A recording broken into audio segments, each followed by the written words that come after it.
శ్రావణమాసం ఆకాశం మబ్బులు పట్టి ఉంది. చల్లటి గాలులు వీస్తున్నాయి. అసలే సాయంకాలం.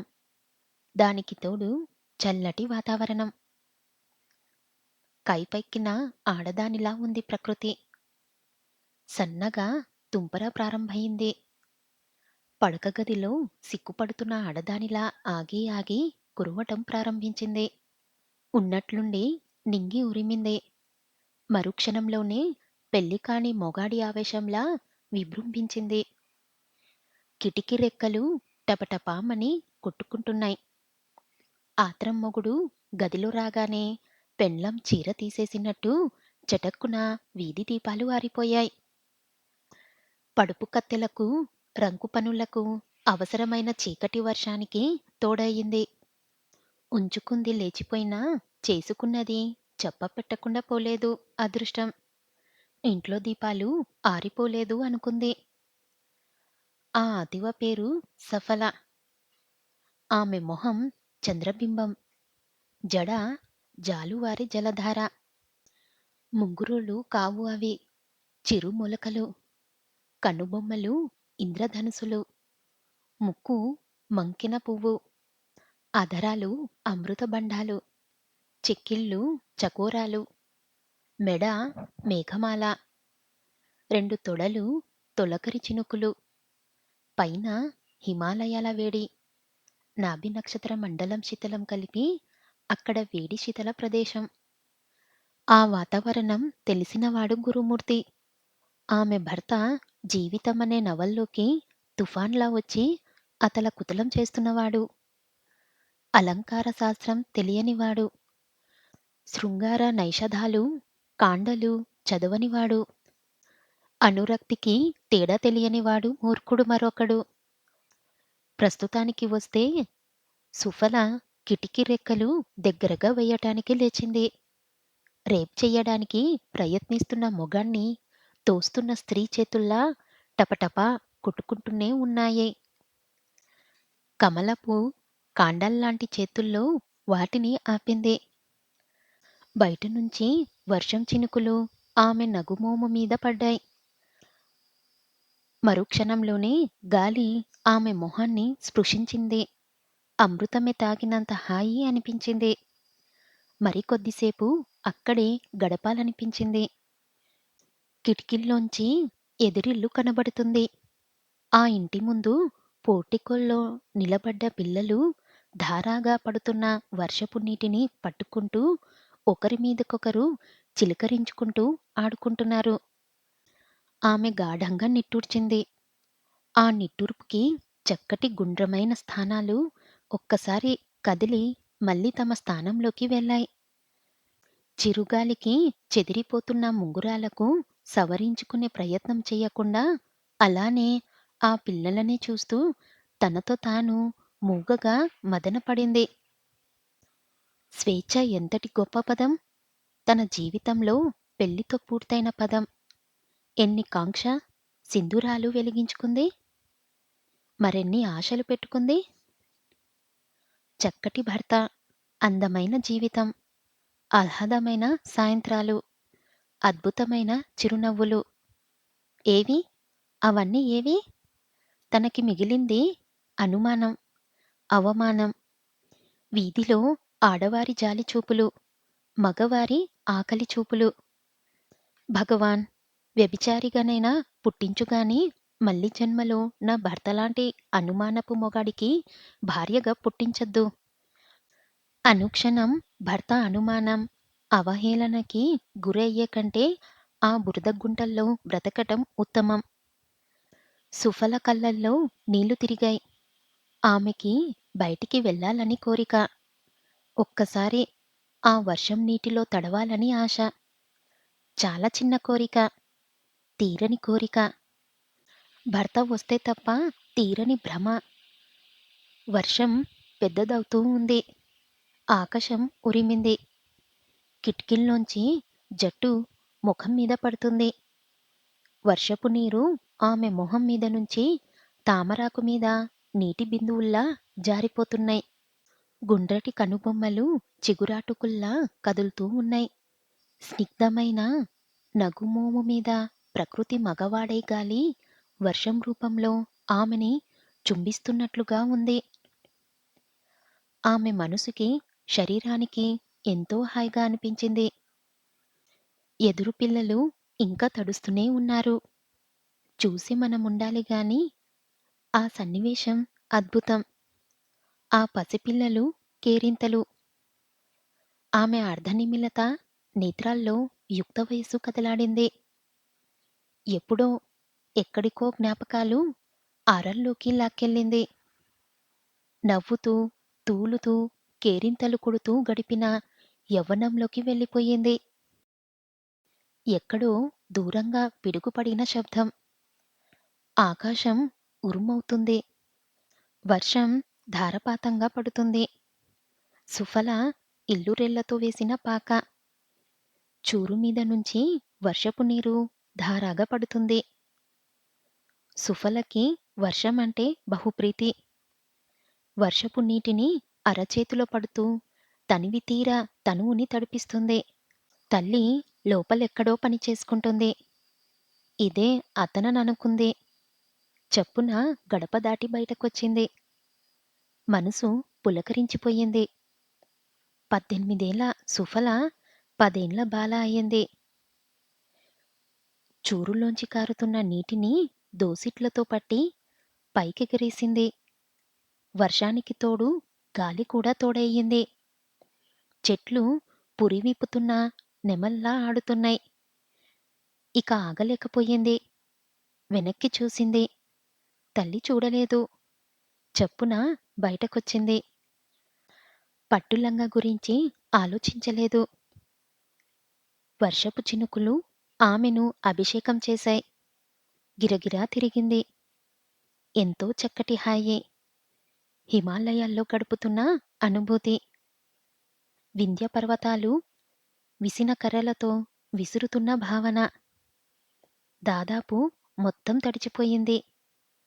తెల్లటి శరీరానికి వేసుకున్న పావడ అతుక్కుపోయింది.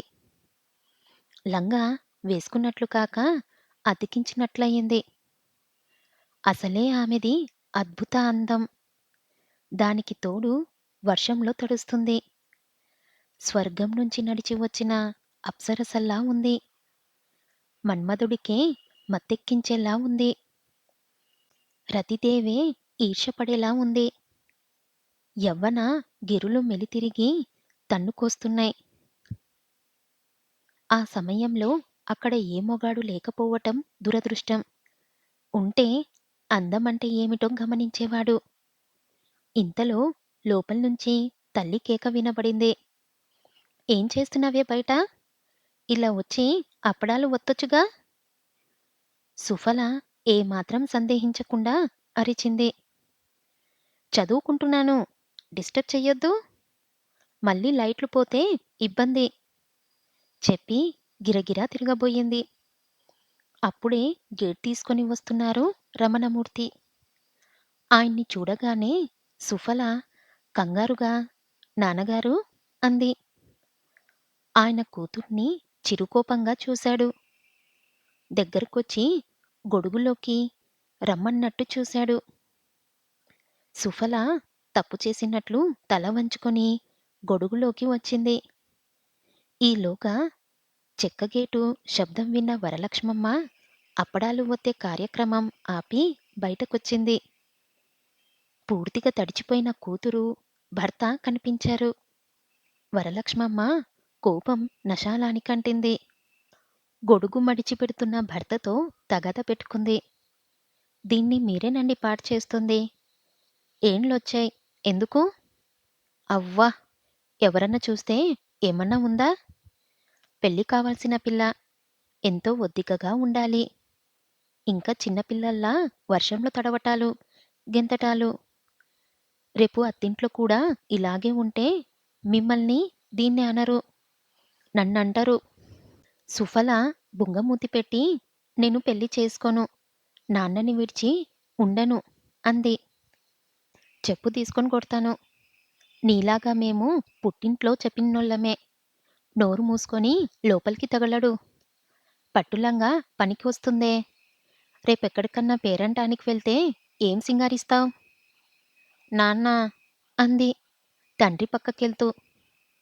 ఇదిగో వరూ, నా కూతుర్ని ఏమన్నా అన్నావంటే సహించేది లేదు. ఆడపిల్లలు పుట్టింట్లో గొడవ చెయ్యక అత్తింట్లో చేస్తారా? ఏదో చిన్నపిల్ల, ఈసారి చెయ్యదులే అని సుఫల వైపు తిరిగి లోపలికెళ్ళి తల తుడుచుకో, జలుబు చేస్తుంది చెప్పాడు. సుఫల మా మంచి నాన్న అంటూ లేడిపిల్లల్లా లోనికి పరిగెత్తింది. ఎప్పుడు ఉండేదే గాని వెళ్ళిన పనే ఏమైంది? అడిగింది చేతిలో సంచి తీసుకుంటూ. నన్ను లోపలికి రానియ్యవే, తీరిగ్గా చెబుతాను. ముందు కాస్త తల తుడుచుకొని రండి, భోజనం వడ్డిస్తాను. రమణమూర్తి పొడి బట్టలు కట్టుకొని పీట మీద కూర్చున్నాడు. వరలక్ష్మమ్మ భర్తకి భోజనం వడ్డిస్తుంది. ఇంతకీ చెప్పరు కాదు, వెళ్ళిన పని కాయా పండా? పండే. ఎక్కువ కట్నం కూడా ఆశించటం లేదు. మంచి ఉద్యోగం. అతని చిన్నప్పుడే తల్లిదండ్రులు పోవటంతో మేనమామ దగ్గర పెరిగాడంట. శుభం. మంచి రోజు చూసుకొని రమ్మని చెప్పకపోయారా? అది కూడా అయ్యింది. రేపే మంచి రోజు. ఉదయం 10 దాటితే వర్జం. ముందుగానే వచ్చేస్తామన్నారు. ఏమిటో ఈ పాడు వర్షం, ఇప్పుడే పడాలా? వర్షం తగ్గగానే పండ్లు, పూలు, కాస్త తీపి పదార్థాలు తెచ్చిపెట్టండి. కార ఉదయాన్నే తెస్తాను. సుఫల ఏది? చారు కలుపుకుంటూ చుట్టూ చూశాడు. అదిగో మీ వెనకే నక్కి నక్కి వింటుంది.